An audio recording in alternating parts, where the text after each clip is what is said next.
listening to the Holonet on Mojo 50 Radio. The Millennial Conservative Resistance begins right here, right now.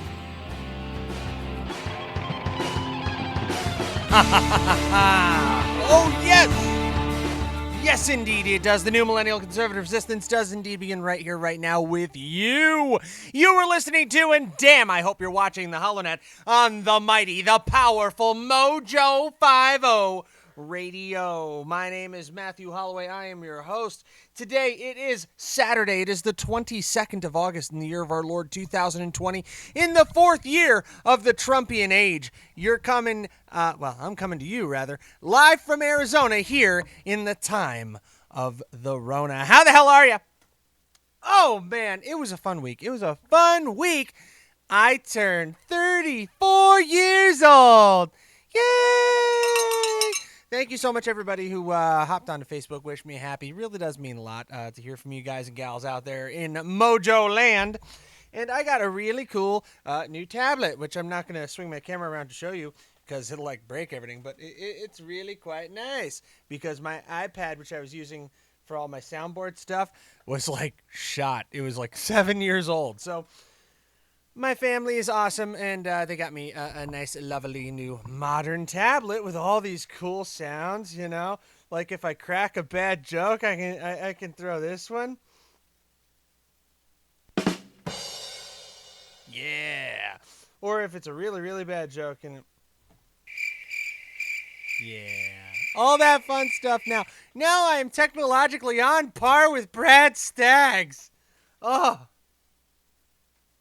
That's true. It's true. Oh, fun times this week. Fun times. But before we get started, first, I got to tell you about some of our sponsors for today. And you know that it is indeed, it's your boys over at PatriotEnergyAZ.org. That's right. PatriotEnergyAZ.org/Mojo50. Drop them a line, they'll watch your six, kids, because it is time to declare your independence from the tyranny and persecution of your electric company. Just this past week, I loved it. It was so much fun. Arizona Power, APS, was asking us repeatedly to conserve electricity on the 3 hottest days of the year. Despite the fact that so many businesses and schools are closed, we still apparently need to cut back on our power, even though every single year I've been here, there have been numerous power outages, and they keep raising the damn bill. So, I posted up in the comments section on Arizona Republic's coverage of this, and I said, you see, the best thing to do is to go over to Patriot Energy, promptly tell APS to kiss your...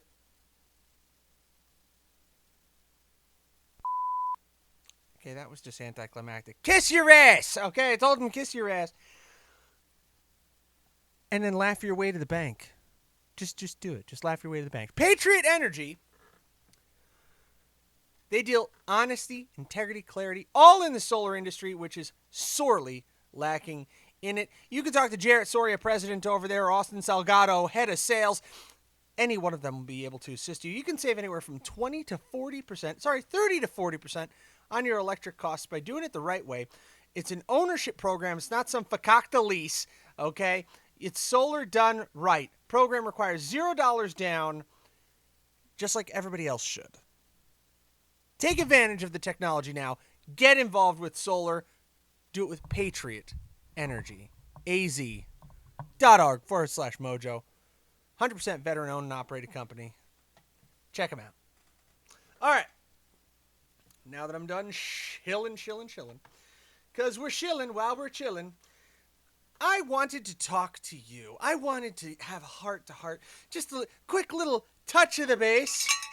Doesn't matter if it's first, second, or third base. You know, it's all still $20, same as downtown. I want to talk to you about privilege.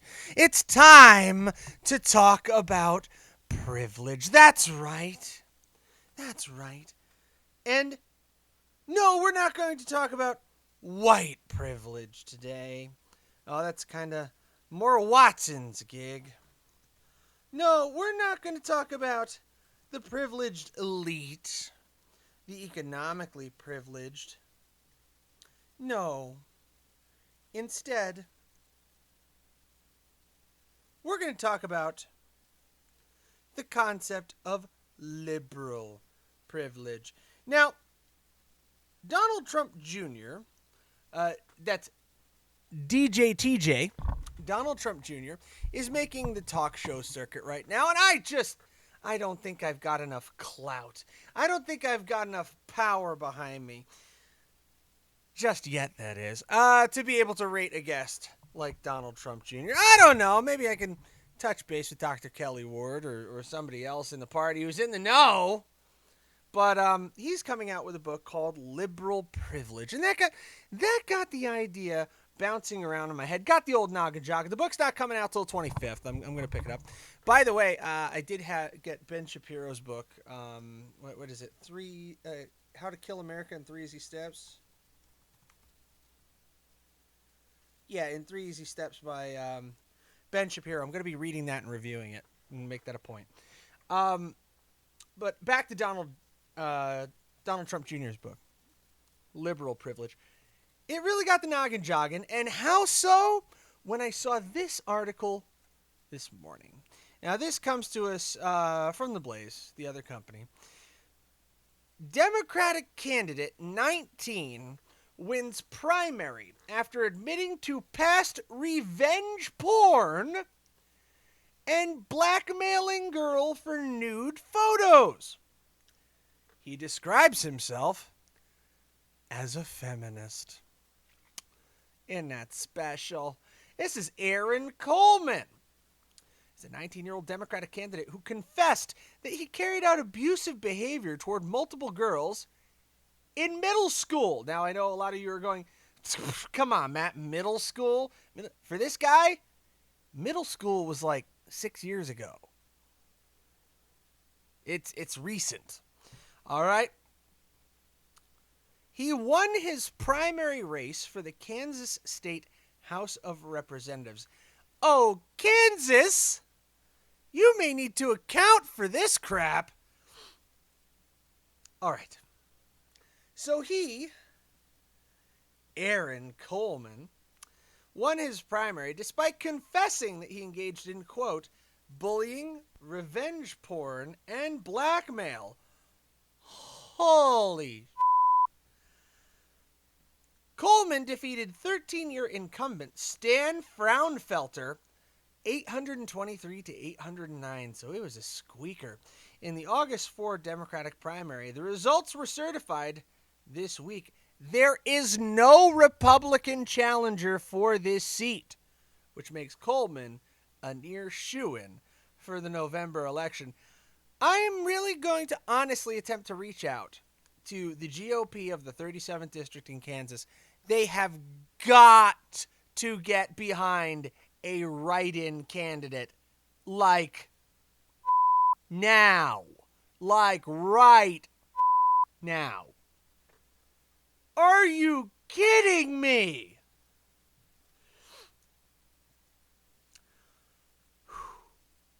Coleman has baggage that has his own party questioning whether he's fit to serve office. During the campaign, he told a former Republican state lawmaker, John Whitmer, that he would, quote, laugh and giggle when you get COVID and die.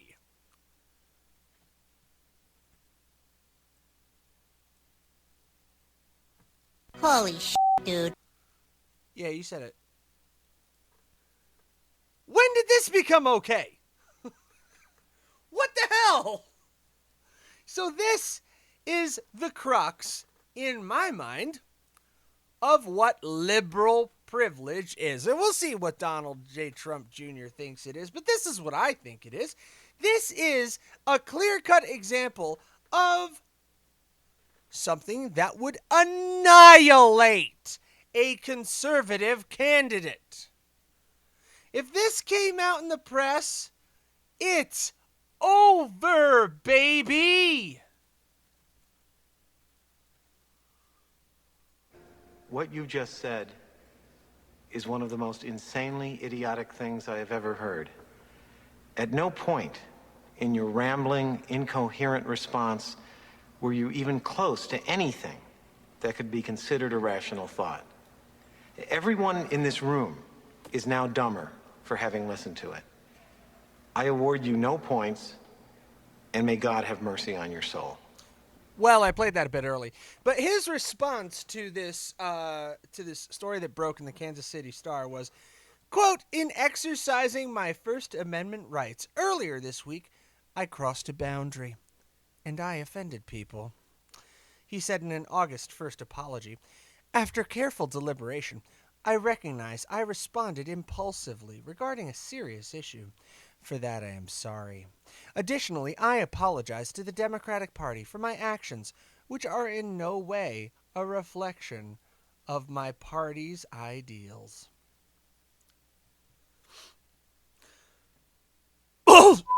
Excuse me. Did I say that out loud?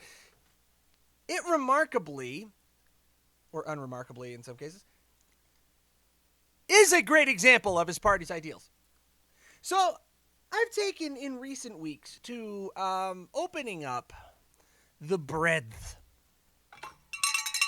of my listening habits, and I've added to my repertoire none other than legendary classical liberal journalist Tim Pool. Okay, Tim Pool, notable for his coverage of the Occupy Wall Street protests back a couple of years ago, and notable for his shift from a anti to a pro-Trump stance recently, as punctuated by, I believe it was Steven Crowder gifting him a MAGA beanie, and also purchasing a rifle for him. But Tim Pool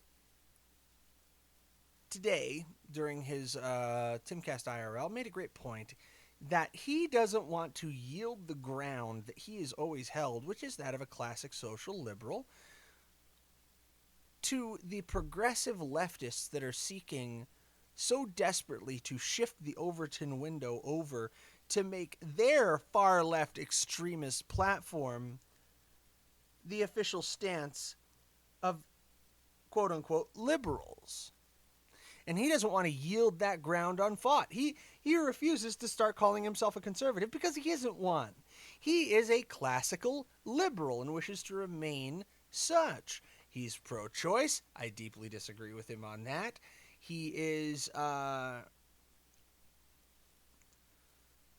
sorry, there were three things that he rattled off, but one of them was pro-choice. I kind of stopped there because I'm not. But he has a number of seriously left-leaning opinions, and he has a number of more centrist opinions. He identified himself as a left-leaning libertarian, or an independent independent liberal. And those are the kind of people that I think, as conservatives and as libertarians, we need to reach out to and embrace, because the big problem that the left is having right now is they are creating a purity test that is so stringent that no one can possibly pass it. Think about it. On the left right now, if you are the leftist of lefties, then you exert the fullest liberal privilege. You can essentially say or do whatever you want, as long as it falls within the dogma of the progressive socialist left. You can burn down houses with families inside. You can hurl bricks at police officers. You can kick the ever-loving out of a man in broad daylight on video, and they will bail you out of jail. That's right. That's right, Mr. Love in Seattle, out on bail. $250,000 bail, and they managed to swing that. Come on, guys! They couldn't get the Proud Boys out of jail to save their souls. Gavin McInnes was trying for a good solid minute. This is the very definition of liberal privilege when you have group after group after group of Hollywood activists who will bail you out of jail no matter what you did, short of murder, it seems. It's insane. Your privilege on the liberal left is that you are very unlikely to be fired from your role for something you said on Twitter or on Facebook. You're very unlikely to be deplatformed for anything you said, no matter how vile, no matter how uncouth. We see it again and again. This is liberal privilege. That everything you watch seems to agree with your worldview. This, my friends, ladies and gentlemen, is the new bigotry. This is the new ism. This is the new othering, as they like to call it. Yes, we've made great strides as a society to roll back racism. Hell, we elected the first black president of the United States. The first, disputedly, black woman has been nominated for vice president. Hell, we have had multiple black secretaries of state, among other cabinet positions, prominent senators, congressmen, women, governors, you name it. Supreme Court justices. But it was never enough, was it? We've rolled back I would say not homophobia so much, but what is the word that they use? I suppose really the only word they do use is homophobia, but bigotry against gays and lesbians. We've rolled that back considerably. I don't like the way it was done. I've beat this horse until it was dead cold in the ground and stinking, but it was done. Gay men and women in the United States have every single right that straight men and women do. Despite the fact that I still contend that homosexuality is a psychological dysfunction. Your mind wants you to do something your body is not designed to do. Quite simply, your mind has convinced you to act in a way that is contrary to the survival of your species. That is inherently a dysfunction. If it's a dysfunction you enjoy, God bless you, I don't care.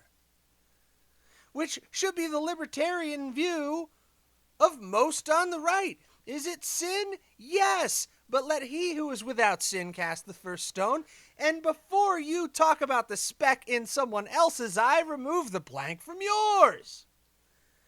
Or as Thomas Jefferson once said, if it neither picks my pocket nor breaks my leg, what difference does it make to me? I don't care. Hell, we'll even go a line from fiction from The Patriot. Colonel William Tavington, I believe it was. He was the one who said, fire the church and barns. But you said we would be forgiven. And indeed you may. But that's between you and God. Which is exactly what I say to anybody out there who is enjoying their life as a homosexual.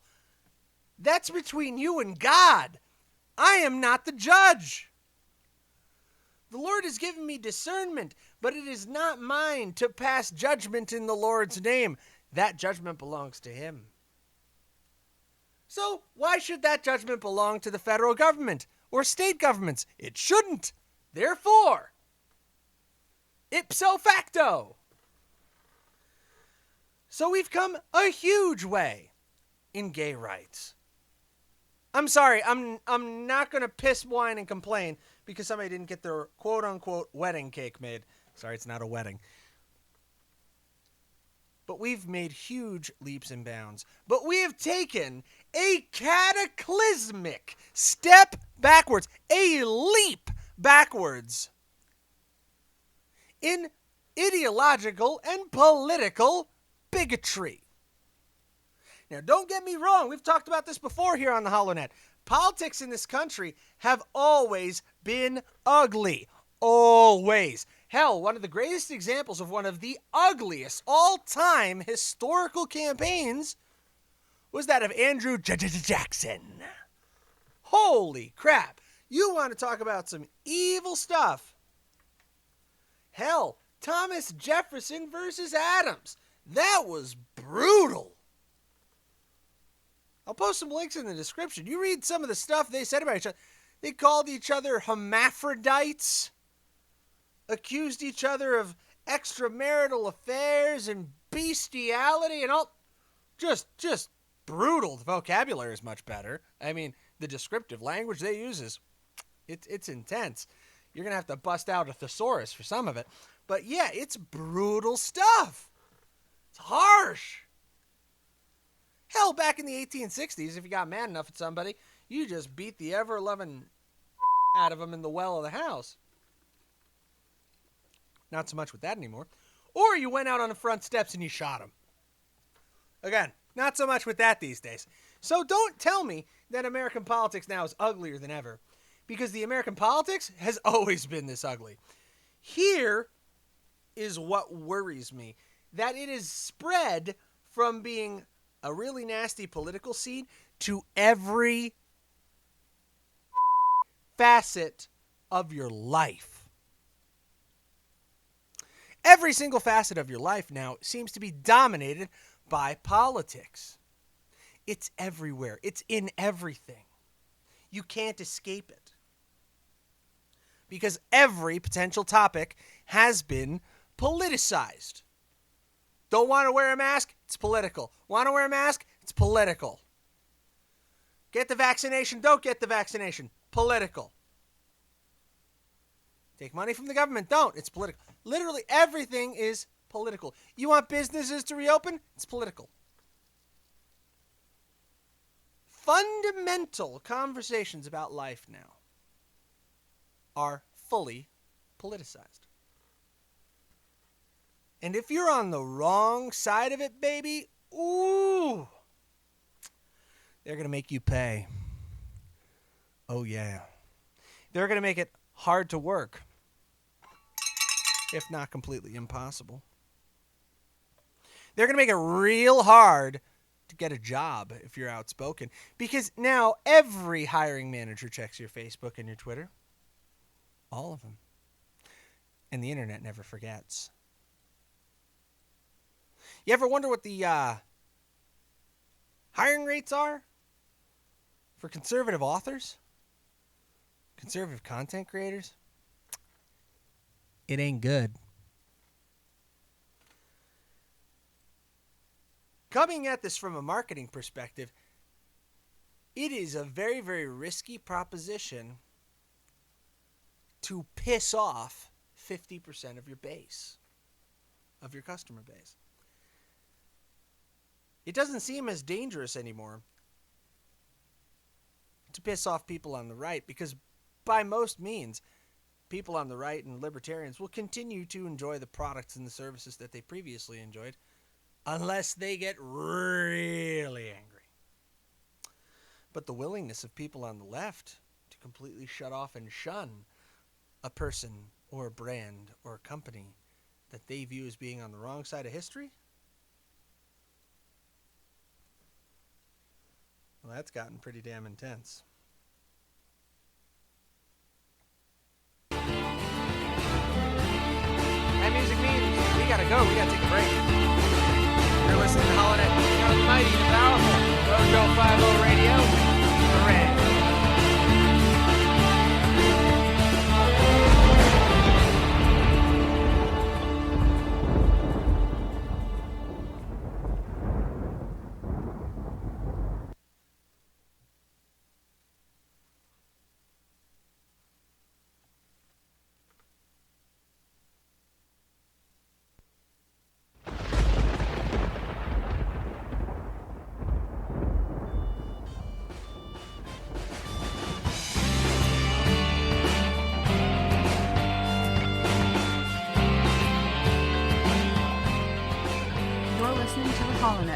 Mojo 50 Radio.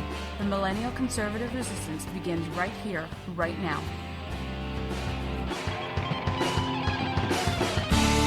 Oh, yes, we are back. You are listening to the HoloNet on the mighty powerful Mojo 50 Radio. Thanks for sticking around through the break.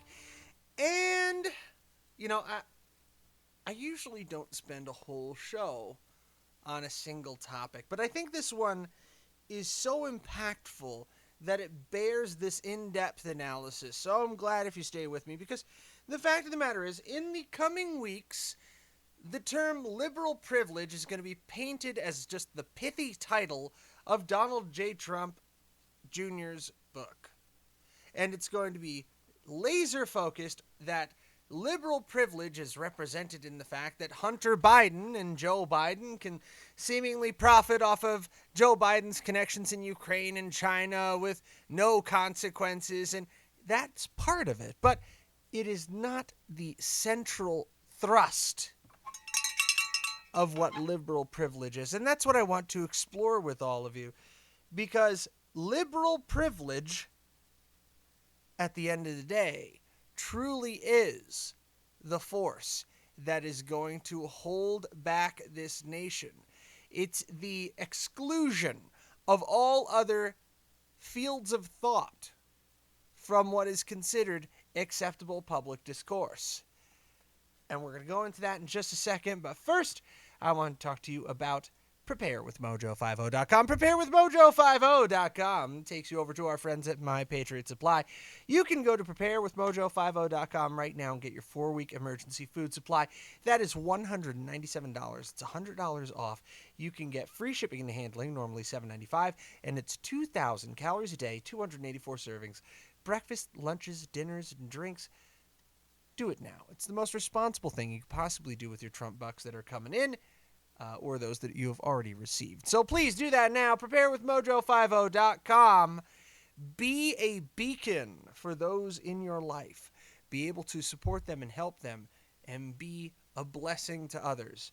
Preparewithmojo50.com. We're selling preparedness, not panic. Preparewithmojo50.com.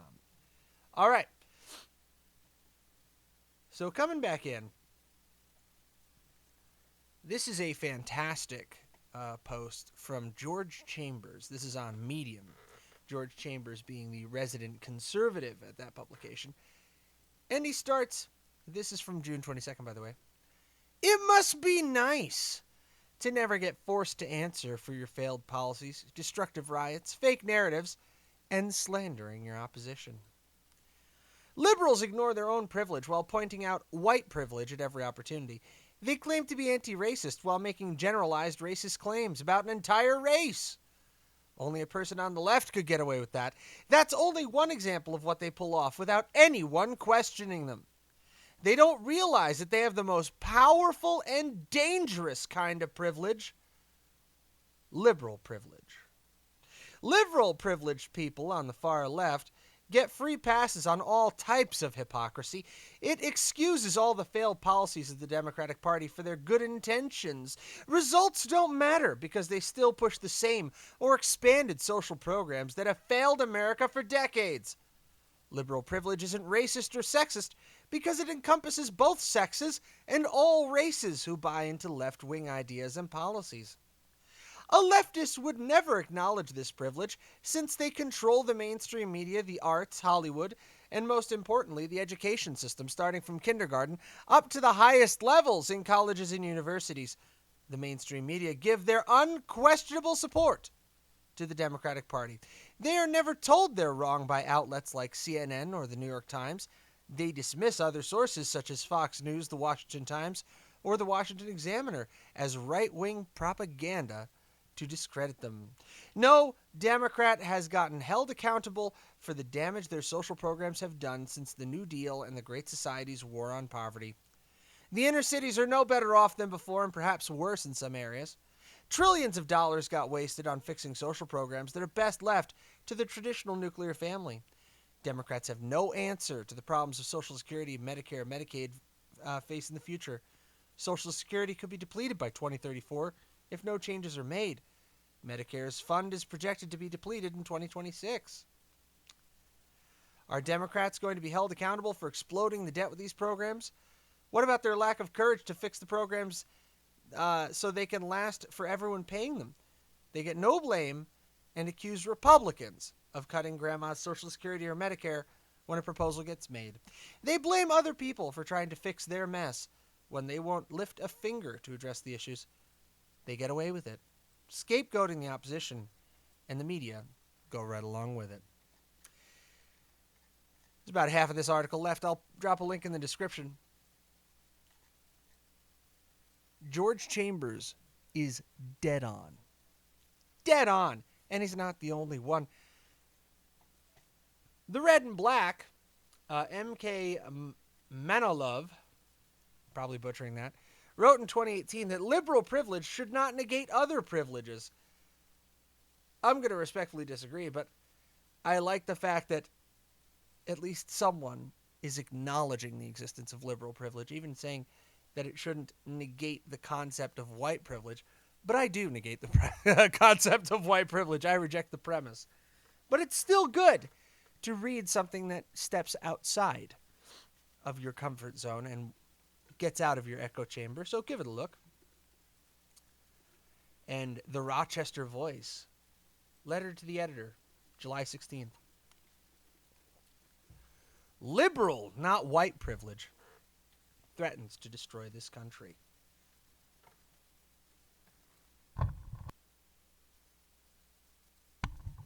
Liberal privilege is leading the country into a civil war. Liberal privilege is an attribute of a political party which unabashedly lies, breaks the law because it believes it is above the law, ignores its past transgressions, and violates individual rights granted under the Constitution of the United States. Liberal privilege rises far above political lies or boorish bullying. The following are divisive facts moving Americans in the direction of a civil war. Hundreds of shootings have taken place with numerous deaths, including children, over just the few past weekends. New York City shootings are hundreds of times higher now than a year ago. A vast majority of shootings are in democratically controlled cities. Bob Woodson, the leading civil rights activist and founder of the Woodson Center, stated that Democrats are using racism as cover for their failed urban policies of the past 25 years. The Democrats call out Trump and his supporters as racists. Leo Terrell, a leading black civil rights attorney, stated on the 4th of July weekend that the Republicans are not racist. The Democrats are racists. Terrell recently stated on cable news that blacks will vote Republican because they want freedom. It is a video documented fact that Jeff Zucker directs CNN to pump out propaganda. CNN tells its viewers what should be believed, and of course, it is primarily anti-Trump and anti-Republican. I trust the opinion of the leading black rights leaders over any lifetime politician or biased mainstream media source any day.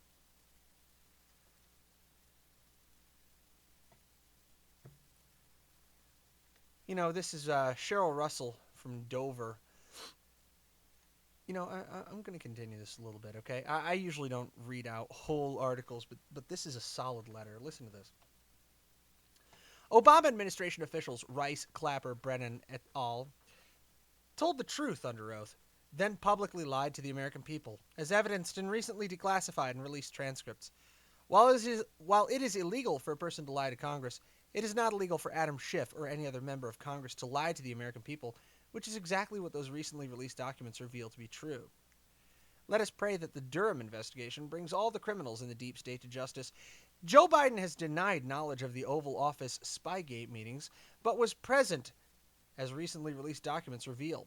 Biden is the one who said that if you vote for Trump, you are not black.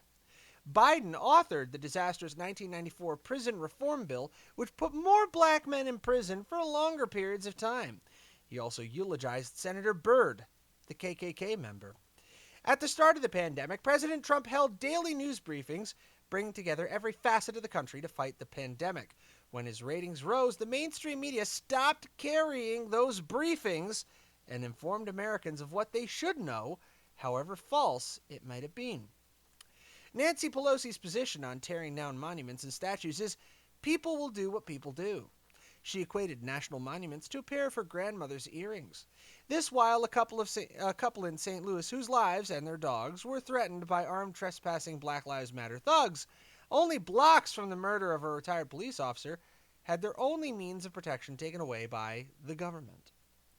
The police will not provide them protection. Black Lives Matter leadership is Marxist-trained. Their fundraiser, Susan Rosenberg, a convicted domestic terrorist, was pardoned by Bill Clinton. The violence perpetrated by BLM has not been condemned by the Democratic Party leadership as liberal privilege continues along its path of division to destroy our country and culture in their perverse support of Project 1619. True patriots who respect the Constitution of the United States will be forced to take up arms to protect their lives and property. Those who are out to cancel culture have an appetite that destruction of statues and monuments will not satisfy. This letter to the editor, again from Cheryl Russell in Dover in the Rochester Voice. Go back to the article from the Medium. In this one, he writes, "The left never gets called out for their fake narratives about police brutality.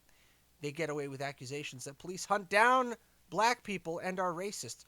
Facts are ignored that prove this wrong." As the Wall Street Journal article, "The Myth of Systemic Police Racism" outlined.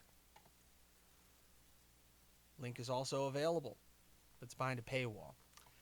The left has succeeded in calling Republicans and conservatives racist for decades. That's interesting because Abraham Lincoln was a Republican who ended slavery. Democrats founded the KKK, and more Republicans voted for the Civil Rights Act as a percentage than Democrats did. The education system doesn't want you to know that these things, or else Republicans' our racist claim gets debunked. It's a serious charge to call someone a racist or a Nazi, and Democrats throw those words around at whomever they wish. Guys, we have a problem.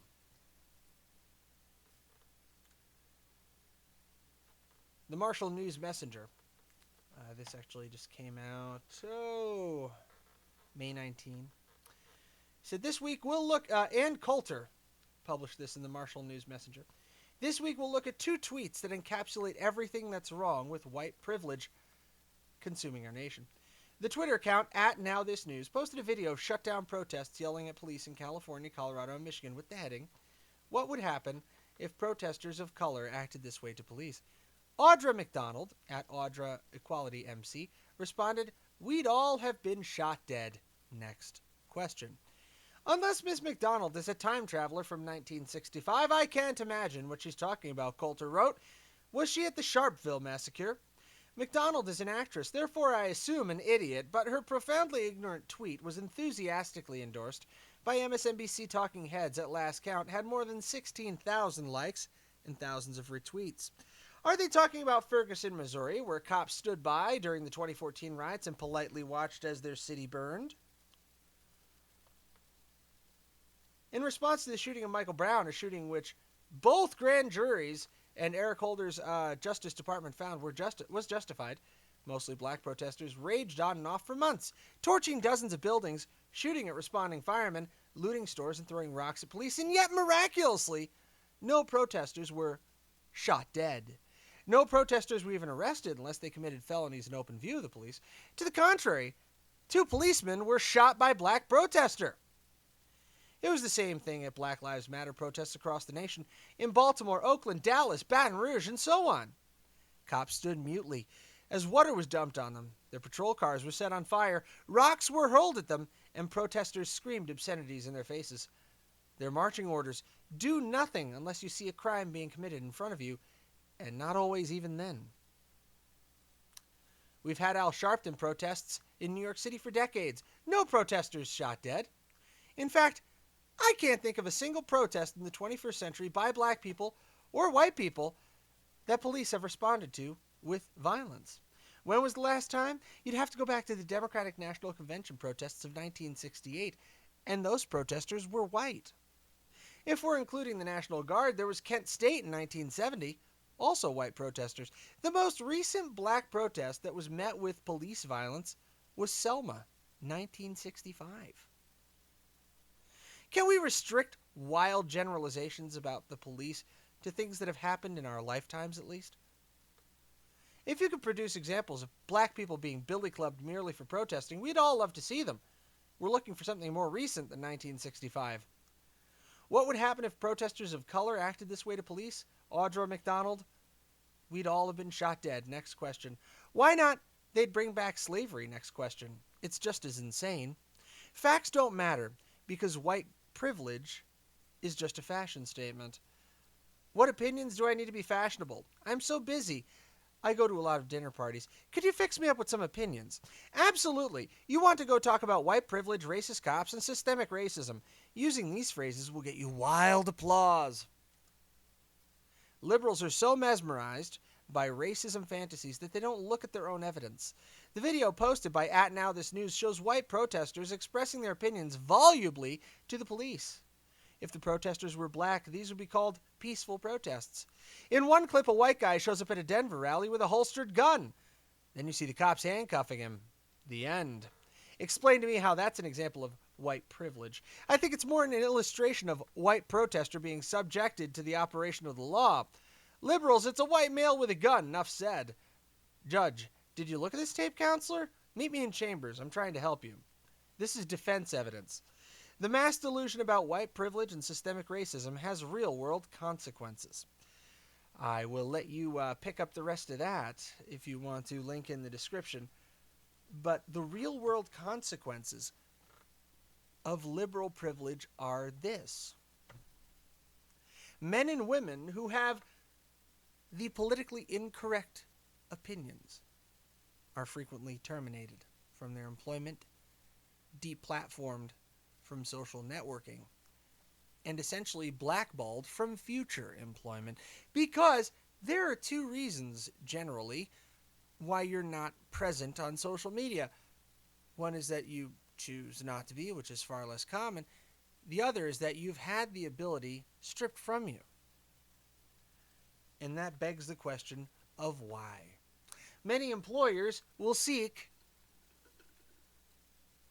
different prospects when confronted with this, because it's not a comfortable conversation, is it? After all, how do you ask someone if they are a racist? It's the same as asking someone, after all, if they're a Trump supporter, because the left has deemed all Trump supporters to be racists. All police officers are racists. If you listen to the likes of Milo Yiannopoulos or Gavin McInnes, or if you've ever gone to a Back the Blue protest, then you're a fascist. You're a Nazi. Put on your swastika, Sieg Heil! Then you're definitely not hireable. And this may vary based on your state, so check your laws. Your mileage may vary, as I said. Political party, political activities, who you voted for, these are not considered protected classes under your equal opportunity employment protections. No. So, depending on where you live, if your employer wishes to terminate you based on your political affiliation, it may be completely legal.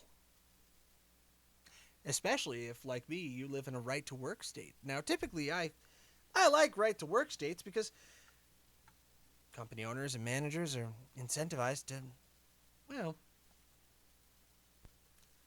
not be holes.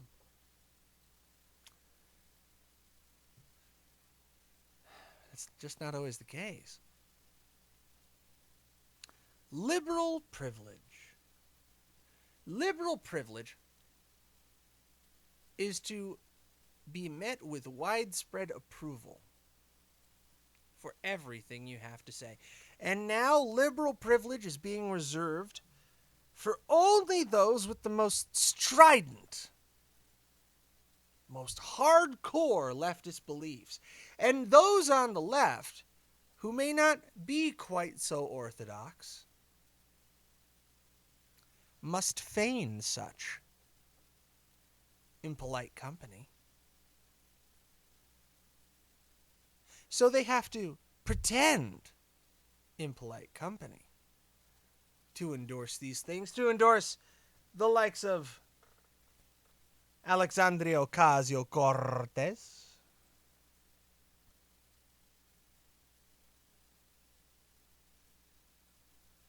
why isn't that working? There we go. Or Bernie Sanders. Your poison running through my veins! Ah!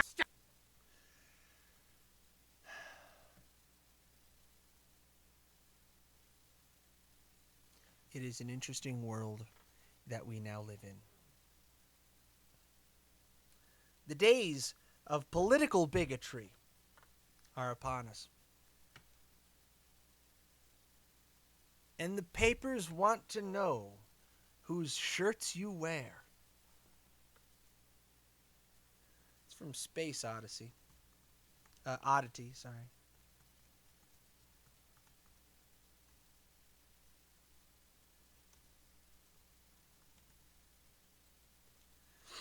I didn't understand that first time I heard it.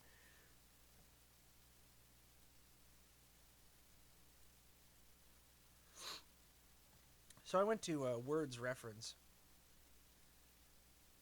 The line is, and the papers want to know whose shirt you wear. Whose shirt you wear is English slang for what football team are you a fan of. The thinking here being that if you can make it into space, then your opinions on football matter. So for our friends in the UK who maybe are fans of Manchester United, or I really don't know any other football clubs. I don't know a damn thing about soccer because I don't know, I'm an American. But it's like saying you're a Chargers fan or a Giants fan. God help you, a Raiders fan. It's become the biggest question in life, in the United States, nay, the world, politically speaking. Whose shirts, or indeed, whose hats do you wear? You know, is it a MAGA hat, or is it a hat?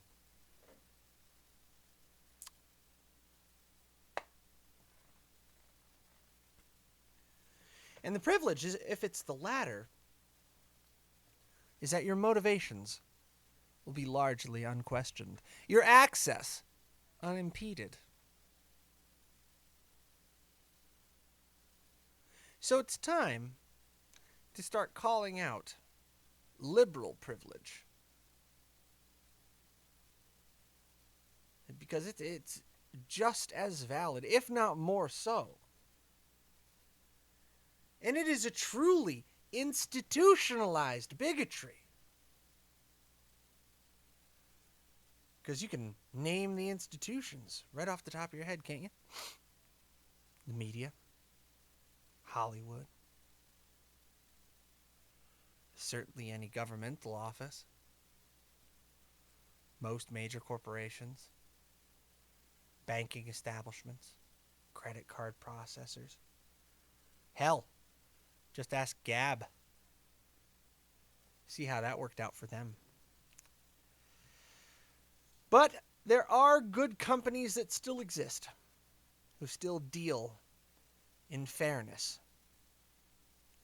and still deal the way the founders intended. Among them is American Pride Roasters. It's historically great coffee and the official coffee of Mojo 50 Radio and of the HoloNet. Make sure that you're drinking some pure distilled brewed freedom with AmericanPrideRoasters.com. You can get yourself the Franklin, the Madison, the George Whitfield, the Teddy Roosevelt, the John Quincy Adams. Get yourself some amazing coffee today. Go to AmericanPrideRoasters.com, AmericanPrideRoasters.com. And while we're here, if you got some time and you are of the cigar smoking bent, go to sueñodetores.com/pages/constitutional. Order yourself a constitutional today. That is about an hour and a half of aromatic freedom. It is a Connecticut wrap Toro stuffed with wonderful Nicaraguan tobacco. It is a 52 gauge, $8.95 for a single, $43.75 for a 5-pack, $89.95 for a 10-pack. Get your constitutional today. And before I forget, guys, the holonet.com. Make sure you check out the Holonet store. You can get all your sweet, sweet, sweet Holonet swag there. I want to know what you think before this book comes out. This book is supposed to be out on the 25th. It is Liberal Privilege by Donald J. Trump Jr. I'm going to be checking it out. I recommend you do too, but click through the links. Look at the work that I've been able to compile on this, and you make your decision. Is liberal privilege the biggest challenge we face today? Or do we call it by another name? Do we call it political bigotry? Or politicism?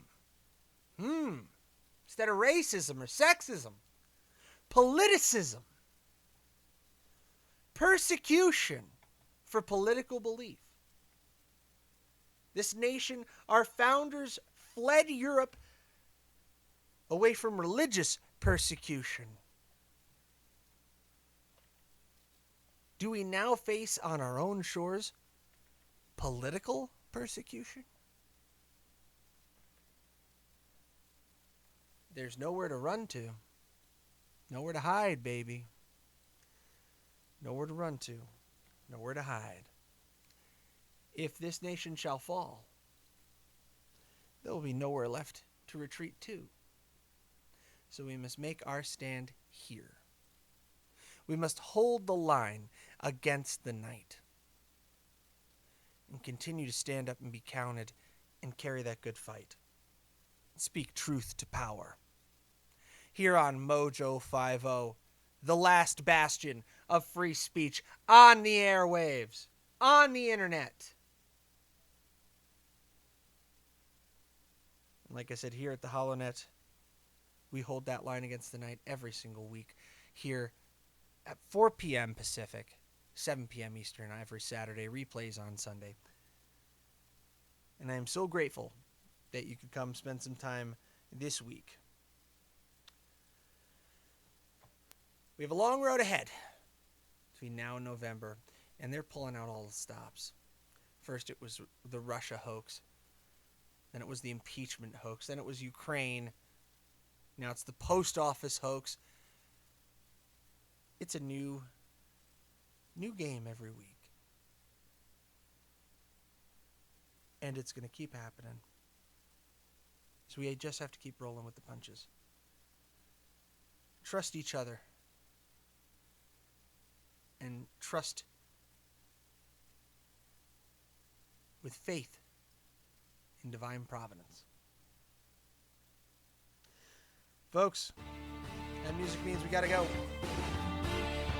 Good night. God bless you. God bless the United States of America. From Phoenix, I'm Matt Holloway. End transmission.